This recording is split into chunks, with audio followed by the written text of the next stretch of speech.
Cheers to you, my friends. Well, we're back in the kitchen this week, and let me tell you what's going on. Oh my gosh. For those of you that are new to the channel, I'm in Indiana, and we are currently under a statewide disaster emergency due to flooding. Oh my gosh, it has rained. We just had, basically, it's almost been a steady rain for a week. We just had just a number of hours in between thunderstorms and whatnot. Oh my gosh. But the flooding has been primarily north and east of, I'd say, Indianapolis. So pretty much the whole east side of the state, northern parts of the state.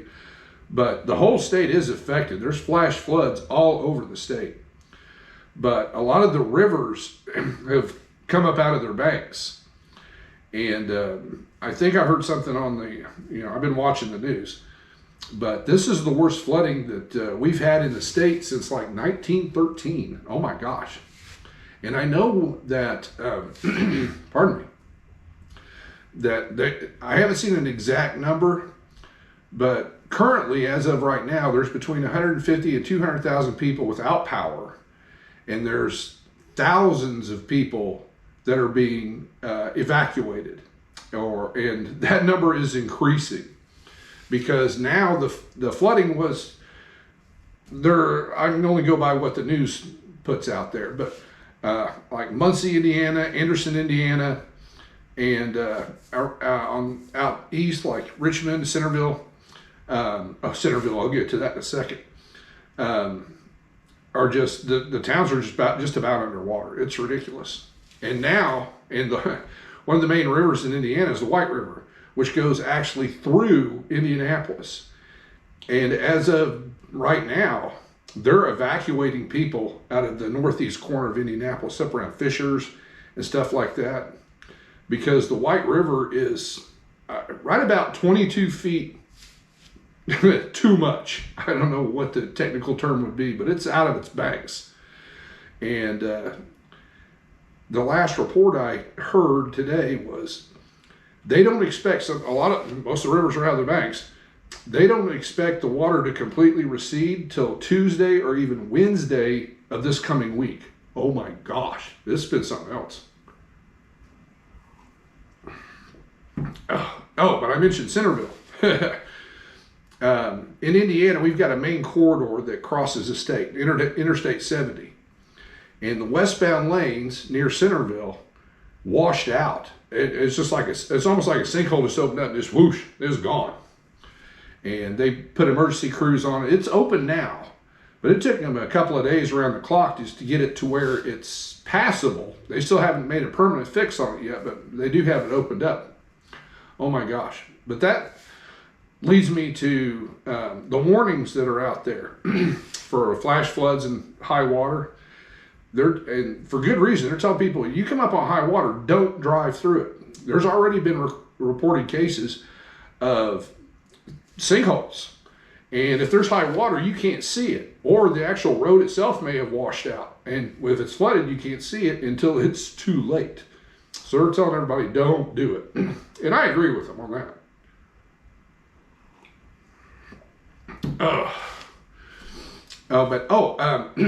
Pardon me again. I'm a little congested today. Where was I?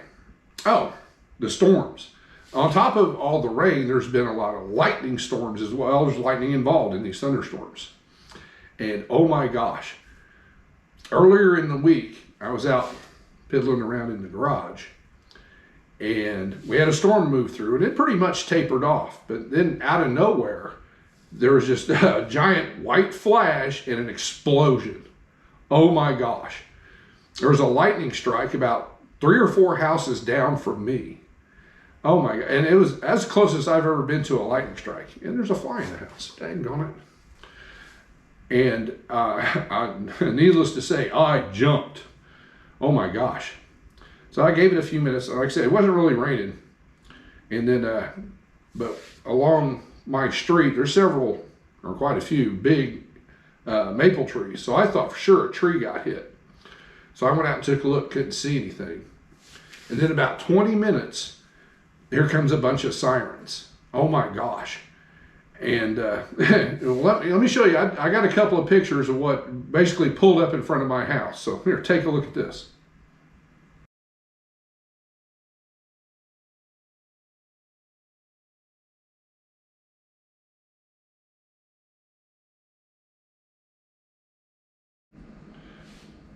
Well, shortly after the fire trucks arrived, obviously the firemen were out milling around, and I saw one of my neighbors about 3 houses down across the street. She's out there with her 2 kids talking to what I'm assuming is probably a fire chief or somebody in charge. And they talked for a while. And then she came on across the street to my neighbor next door. So I walked over there to see, everything okay, are the kids all right, all that good stuff. And what happened was, and I'm not exactly sure if that lightning, she wasn't either at the time, hit her house or nearby, but what did happen within just a few minutes after that strike is she has some recessed lights in her kitchen ceiling, and they started smoking. So she immediately got the kids out there, called the fire department, and there you go. Now the fire department, they did go in and clear the house, make sure everything's okay and everything's safe. And with about 15, 20 minutes later, they pulled on out. So I was pretty thankful for that. But oh my gosh, that's, as I said before, I jumped a country mile when that thing hit. Boom! Oh my gosh. But with all that and what we're dealing with, and we're going to be dealing with the next few days, if probably well into next week, I'm going to cook our campground meal here in the kitchen. And oh my gosh, this has got to be irony. I can see no other way around it, because I plan out my camping meals well in advance. So I didn't know any of this was going to happen. And long story short, my friends, we're having wet burritos. That just kind of, in a way, just kind of struck me funny. I mean, what are the odds of that? But we're not going to be using, I am going to cook on the stove, but we're not going to be using the oven at all, as most like wet burritos or enchiladas. Once you get them prepared, you throw them in the oven. Nope. I'm going to cook it exactly the same way I was going to cook it at the campground. So you can have wet burritos at camp, and you don't need an oven. And I'll show you how to do that, my friends. There's just basically one little trick to it. So anyway, I've run out long enough, my friends. I appreciate y'all come along this week. It's been a wild ride, let me tell you. So here's to you, my friends. Y'all take care, and we'll get to cooking those wet burritos here directly. All right, my friends, well, I'm hungry, so let's get these wet burritos going. Now what I have here is 1 pound of ground beef, and it's 80-20, but you can use, lean if you want. It's entirely up to you. I'm just going to give it a little bit of salt, and that should do. And once this gets browned up, and we'll get the grease drained off, and we'll proceed from there. Appreciate y'all hanging in there, my friends.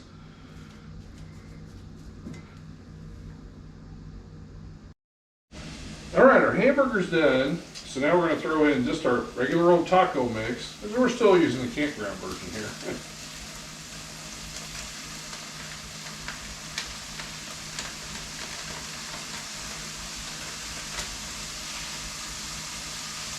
And 3/4 cup water. We're going to mix that in pretty well. Try to.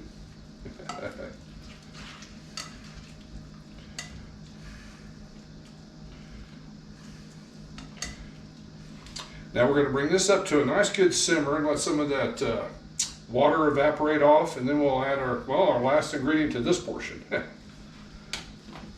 Let's turn that heat back up a little bit.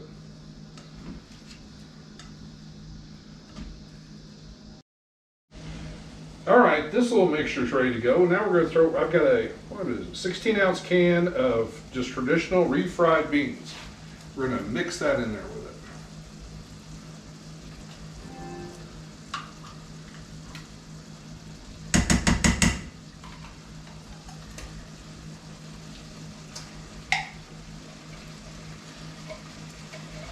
Get it all out of there. There we go.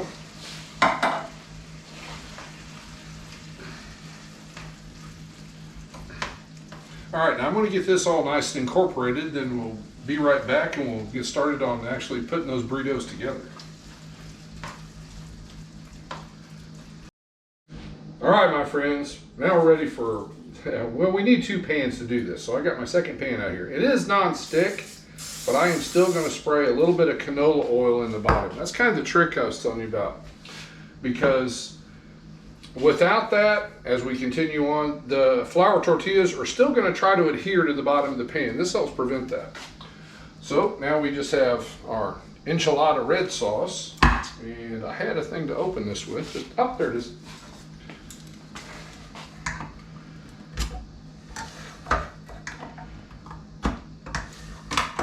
There we go. I turned the heat off for a second, I'll turn it back on. I didn't want that too awful hot when we first laid it on there. Just enough, and how much red sauce you use depends basically on how big the pan you've got. This is a 10-inch. All right, so let's see about putting together a burrito. Well, that's warming up. If I can get the bag open. There we go. Boom. And this is just a very simple, basically it's a cheese, beef, and bean burrito. So, and this is just sharp, now it's medium cheddar. They were out of sharp. A little bit in there.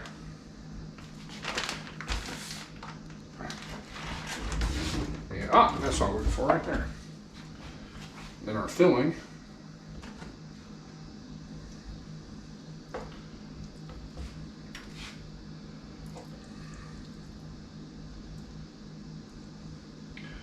We need a little more than that.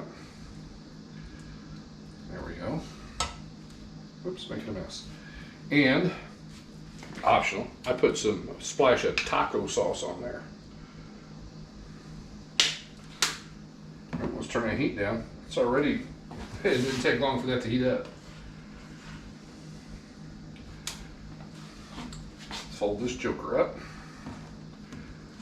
All right, always forget how to fold a burrito. As long as you get it closed, I think that's all that really matters. Now what we're going to do is we're going to just flatten it out just slightly. We're going to lay that in there. Then we're going to put another one together just like it. And give me a second to do that, and then once we do that, we're going to put a lid on it, let it simmer for about 2 or 3 minutes, then we'll throw some cheese on there. Let's see. Speaking of cheese.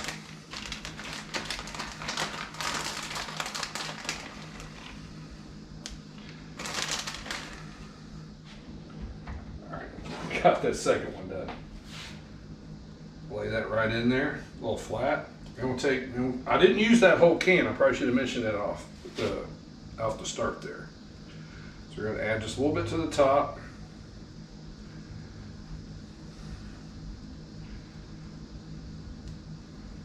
It's pretty good. I still have just a little bit left in here. Now we're going to cover it up and give it about 2 minutes, but it just kind of, because it's at a very low simmer right now. So we're gonna let that go for a couple minutes, then we'll throw that cheese on there.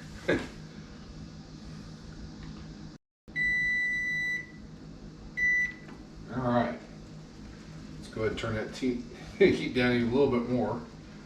Take some of our sauce, nice and hot. Cover them pretty good. Now, make sure they're relatively flat.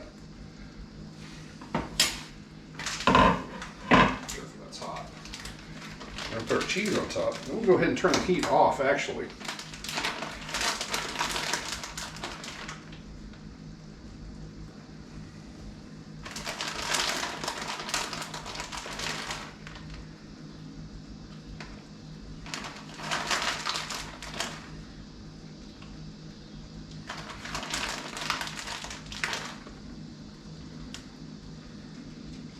There we go. Put our lid back on and let the residual heat just kind of melt that cheese for us. And since that cheese is melted, we're ready to plate up, my friends. Oh my gosh, I'm getting hungry.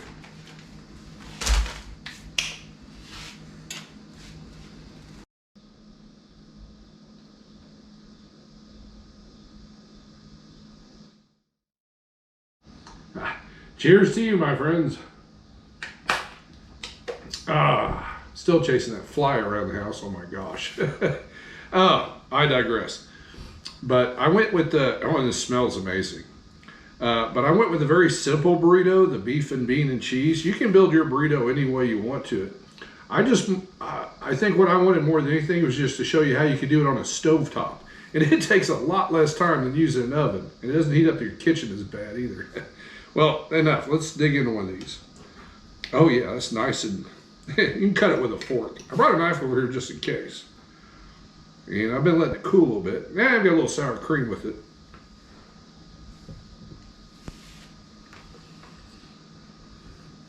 Oh my gosh, that is good. It's amazing, to me anyway, how sometimes something just so simple can just taste so good. Oh my gosh. And I didn't go with any extras because, as a lot of you may be aware, there's a lot of questionable produce out there right now with recalls. So I'm like, wow, we're going with just the basics. Oh my gosh, I can get some more of that.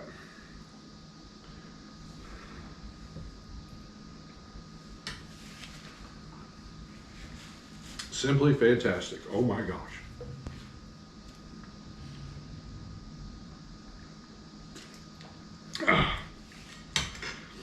Well, my friends, I just want to tell you how much I appreciate you hanging in there in the kitchen this week. Oh my gosh.